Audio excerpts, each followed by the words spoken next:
ஒரு ஊர்ல ஒரு விவசாயி வாழ்ந்துகிட்டு வந்தாரு. அவர் தோட்டத்துல ஒரு நாயும் கழுதையும் இருந்துச்சுச்சு. அந்த விவசாயி விவசாயம் செய்ய துணைக்கு கழுதையும், விவசாய நிலத்தை பாதுகாக்க நாயும் வளர்த்துக்கிட்டு வந்தாரு. ஒரு நாள் விவசாய நிலத்து பக்கம் ஏதோ சத்தம் கேட்டுச்சு. உடனே அங்க ஓடிப்போன நாய் அங்க காட்டு பண்ணிங்க பயிர்களை திங்கிறத பார்த்துச்சு. உடனே சத்தமா குறைக்க ஆரம்பிச்சுச்சு. அந்த நாய் உடனே தூக்கத்திலிருந்து எழுந்திருச்ச விவசாயி பெரிய கம்பை எடுத்து அந்த காட்டு பன்னிங்களை துரத்தி விட்டுட்டாரு. தன்னோட பயிர்களை காப்பாத்தின நாய்க்கு அன்னையிலிருந்து நிறைய சோறு போட்டாரு.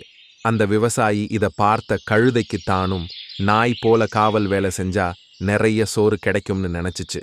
அதனால தோட்டத்துல சின்ன அசைவு, சத்தம் கேட்டா கூட சத்தம் போட்டு கனைக்க ஆரம்பிச்சுச்சு. அதனால தூக்க முடியாம போன விவசாயி கழுதையோட இந்த திடீர் செயலுக்கு என்ன காரணம்னு தன்னோட தாத்தா கிட்ட போய் நடந்ததை சொன்னாரு. அப்பதானே அந்த விவசாயிக்கு உண்மை புரிஞ்சது. அன்னையிலிருந்து நாய் காவல் காக்கிற வேலை மட்டும் செஞ்சுச்சு. கழுத பொதி சுமக்கிற விவசாய வேலை மட்டும் செஞ்சு சந்தோஷமா இருந்துச்சுங்க.